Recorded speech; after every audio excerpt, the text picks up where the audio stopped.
It was tough also if you're a secular Jew, and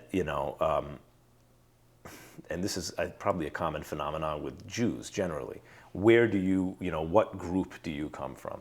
Well, if you're Kinderland, which we were, that's not Kinder Ring. Kinderland was so far to the left that in the 50s, Kinder Ring, when they were in upstate New York and they shared a lake, Kinder Ring rode across the lake and painted hammer and sickles in red on the Kinderland bunks. So Kinder Ring, which most people would think of as pretty left of center, a socialist camp, looked at Kinderland and said, these are communists, right? And painted the hammer and sickles.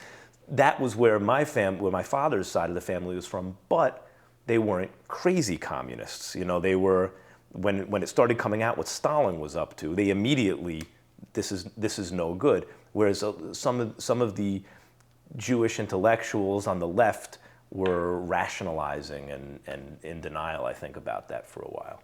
So if you're a Yiddishist, secular, Jewish, left of center, but pro-Israel, at least in theory, where do you fit in exactly? There are others like you, but there's not exactly community. But I mean, we know the issue of Jewish identity. It's nebulous. It's not. There are the people who are interested in this primarily are secular Jews. So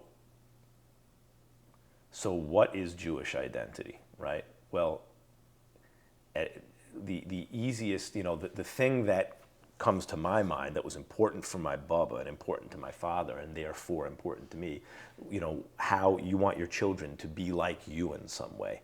That you're transmitting not just your DNA, but some kind of, but your experiences, some kind of tradition from before you that will then goes on.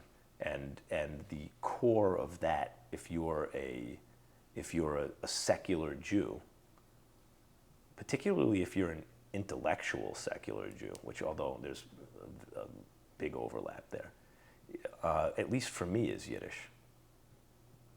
That's what's at the core of the identity, I think.